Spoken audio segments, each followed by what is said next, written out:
क्या हाल है दोस्तों? ऑल गुड, बढ़िया। चलिए, आज हम डिस्कस करेंगे एडवाइजरी जो कि इशू किया हुआ है जीएसटी एंड टीम के थ्रू। ठीक है, goods and service tax network. मतलब अगर कुछ पोर्टल में अपडेट हुआ ना तो जीएसटी एंड टीम हमें अपडेट करती है, एडवाइजरी इशू करती है। एडवाइजरी मतलब क्या, लाइक गाइडलाइंस। ठीक है, तो अगर आपको एडवाइजरी चेक करना है तो आप gst.gov.in के पोर्टल पे आके एडवाइजरी चेक कर सकते हैं। ठीक है, देखिए, मैं ऑलरेडी पोर्टल पे हूँ। अगर आप नीचे स्क्रॉल डाउन करेंगे तो आपको न्यूज एंड अपडेट सेक्शन में एडवाइजरी मिलेगा। कब इशू हुआ था वो?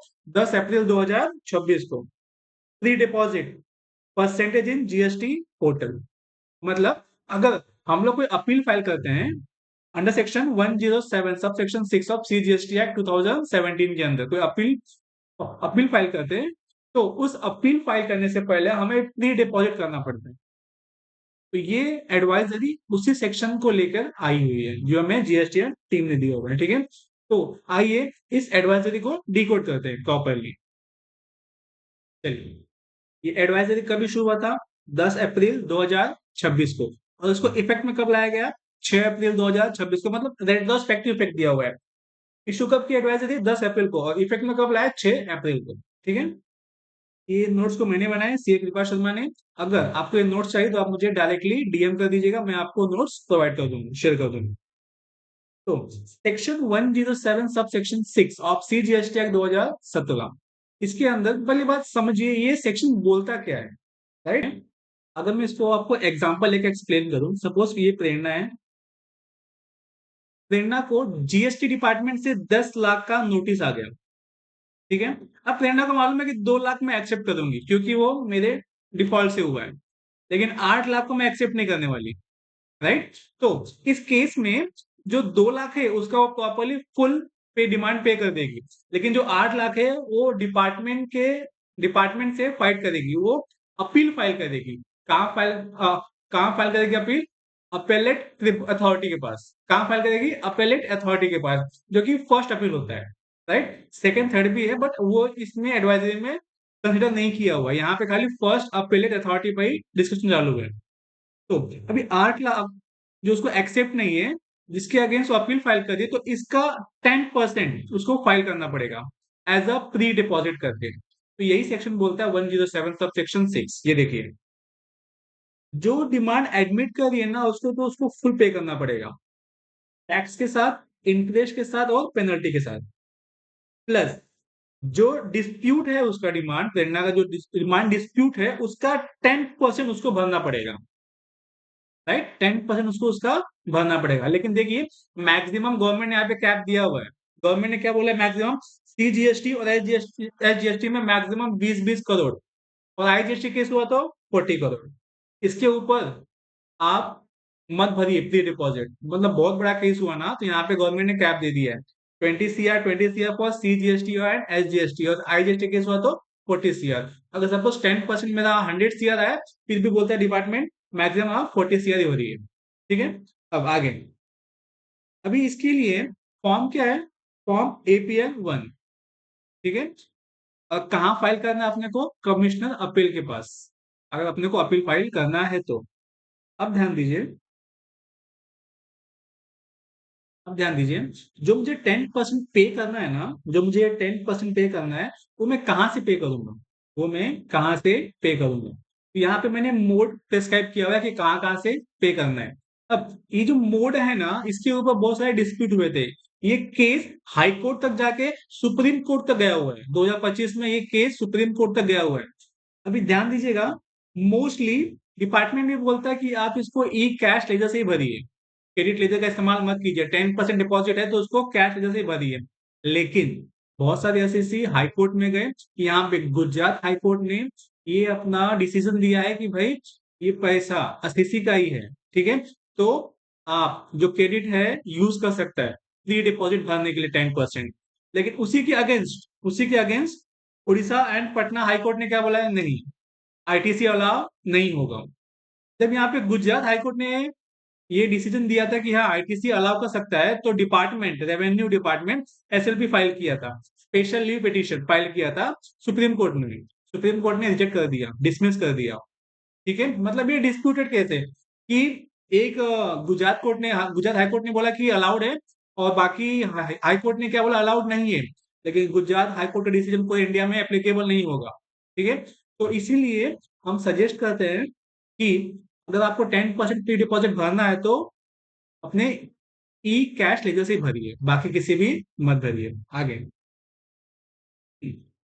अब तो पैसे का क्या होगा, जो हमने भरा है ना 10 लाख, वो पैसे का क्या होगा। पहला, अगर हम अपील जीत जाते हैं तो हमें क्या होगा, वो रिफंड मिल जाएगा। अगर हम अपील जीत जाते हैं हमें रिफंड मिल जाएगा। अगर हम अपील हार जाते हैं, लॉस्ट हो जाते हैं अपील, तो वो हमारे डिमांड के अगेंस्ट एडजस्ट हो जाएगा और जो हमसे बैलेंस है हमसे रिकवर कर लिया जाएगा। लेकिन जब हमने अपना 10% प्री डिपॉजिट भर दिया है तो केस खत्म होने तक डिपार्टमेंट हमसे वो पैसा रिकवर नहीं कर सकता, वो स्टे में चला जाता है, डिपार्टमेंट रिकवर नहीं कर सकता। ठीक है, और उस स्टे के लिए कोई सेपरेट एप्लीकेशन फाइल नहीं करना पड़ता है, वो ऑटोमेटिकली स्टे में चला जाता है। फाइनेंस एक्ट 2025 में एक नया एडिशन हुआ था। अब ये एडिशन क्या बोलता है, इसको मैं एक्सप्लेन करने के लिए आपको एग्जांपल से एक्सप्लेन करता हूँ। ठीक है, ध्यान दीजिए। सपोज मैं बात करता हूँ पहले बिफोर बिफोर द केस, यहाँ पे आफ्टर द केस। ठीक है, अब बिफोर 1 अक्टूबर 2025 ये वाला पार्ट, अमेंडमेंट के पहले केस क्या था। इसमें केस क्या था अमेंडमेंट में, कि अगर सपोज आपको 10 लाख का डिमांड है डिमांड है और ये पूरा टैक्स है। ठीक है, तो आप 10% टैक्स का कितना आएगा, 1 लाख भर के आप अपील में जा सकते हैं। अब केस नंबर सेकंड लेता हूँ। केस नंबर सेकंड क्या है, आपको डिमांड है 10 लाख का, लेकिन ये पेनल्टी है। क्या ये पेनल्टी है, तो अगर आपको अपील में जाना है तो लॉ क्या बोलता था, 10% ऑफ टैक्स, लेकिन ये क्या है, पेनल्टी है, तो आप 0% भर के भी जा सकते हैं। ये क्या था, बिफोर था। अब आफ्टर में क्या है, अब सपोज 10 लाख है डिमांड आया वो टैक्स का, क्या मुझे 10% भरना ही पड़ेगा। और suppose case number second, 10 lakh का मुझे डिमांड है, वो भी किसका, पेनल्टी का, तो मुझे यहाँ पर भी 10% भरना पड़ेगा, यहाँ पर भी मुझे 10% भरना पड़ेगा, यहाँ पर भी मुझे 10% भरना पड़ेगा। डिफरेंस समझा आपको। बिफोर 1 अक्टूबर 2025 क्या था, 10% ऑफ टैक्स बोला है, तो टैक्स का 10% भरेंगे। अगर वो डिमांड, अगर वो पेनल्टी का हुआ तो उस पर 10% नहीं भरेंगे। लेकिन 1 अक्टूबर 25 के बाद क्या हुआ, 10% ऑफ पेनल्टी। अगर अब टैक्स भी हुआ तो 10% भरो, अगर पेनल्टी हुआ तो भी उसका 10% भरो। तो ये अपना केस क्या बोलता था, 1 अक्टूबर 25 की बात का अमेंडमेंट का केस है ये। 10% ऑफ डिस्प्यूटेड पेनल्टी भरो ही भरो। ठीक है, आगे इसमें मैक्सिमम कैप अपन ने 40 करो, यहाँ पे ऑलरेडी डिस्कस कर लिया है ऊपर वाले पार्ट में, यहाँ पर। ठीक है, आगे बढ़ते हैं। सबसे बड़ा क्वेश्चन, जीएसटी टीम ने ये एडवाइजरी क्यों लाया, क्या गरज पड़ गई थी डिपार्टमेंट को ये एडवाइजरी लाने का। ठीक है, यहाँ पे सबसे बड़ा प्रॉब्लम था, अगर ये एडवाइजरी नहीं लाते ना तो आगे जाके फ्यूचर में बहुत प्रॉब्लम क्रिएट कर सकता था सीएससी को जो अपील में जा रहे हैं। आपको खुद रियलाइज होगा कि ये एडवाइजरी कितना नेसेसरी था, कितना जरूरत था। अब ध्यान दीजिए, जैसे ही मैंने एपीएल 101 फाइल किया, ठीक है, तो सिस्टम में ऑटोमेटिकली मुझे 10% पॉपुलेट हो जाएगा, जो कि नॉन एडिटेबल या फिर लॉक हो जाएगा वो अमाउंट। मुझे एनी हाउ वो टैक्स भरना है, मतलब मुझे 10% वो डिमांड का भरना ही पड़ेगा। जैसे मैंने एपीएल 01 फाइल कर दिया, ठीक है, ओपन किया। अब ध्यान दीजिए यहाँ पे, अब मुझे 10 लाख भरना है। एग्जाम्पल, हाँ, 10 लाख का डिमांड है, मुझे 1 लाख भरना है। अब अगर मैं खुद के थ्रू DRC 03 के थ्रू टैक्स भरता हूँ, मतलब वॉलंटरी होकर मैं डिपार्टमेंट को टैक्स भरता हूँ, तो उसमें वो नहीं आएगा। ये तो गलत बात है। मैंने DRC 03 के थ्रू वॉलंटरी जीएसटी भरा, लेकिन जब मैं एपीएल 01 फाइल करूंगा तो उसमें वो नहीं कंसिडर करेगा। यहाँ पे एक प्रॉब्लम है, राइट। अब दूसरा, अगर मुझे डिमांड आया आईजीएसटी का और मैंने भर दिया सीजीएसटी एंड एसजीएसटी में, तो ये भी मेरा कंसिडर नहीं होगा, मुझे वापस से भरना पड़ेगा। मतलब रॉन्ग हेड इन डीसीआर, मुझे वापस से भरना पड़ेगा। रॉन्ग हेड कंसिडर नहीं होगा, मतलब मुझे वापस से 10% भरना पड़ेगा। अब पार्शियली पेमेंट डन, अगर मैंने पहले 5 लाख भर दिया होगा, सॉरी 1 लाख का मैंने 50,000 भर दिया है, अब को 50,000 में वापस मेरे को भरना है, तो मेरा वो 50,000 कंसिडर नहीं होगा, मुझे वापस से 1 लाख पूरा भरना ही पड़ेगा। मतलब पार्शियली पेमेंट भी कंसिडर नहीं करेगा। अब अपील मेरा क्या हो जाएगा, ब्लॉक हो जाएगा। क्यों? मैंने जब पेमेंट ही नहीं किया तो अपील में ऑलरेडी ब्लॉक हो जाएगा। फील्ड जो फील्ड है मेरा अपील का, जो मुझे पेमेंट करना हो, क्या हो जाएगा, मेरा ब्लॉक हो जाएगा। उसको मैं फाइल ही नहीं कर सकता जब तक मैं उसको पेमेंट ना करूँ।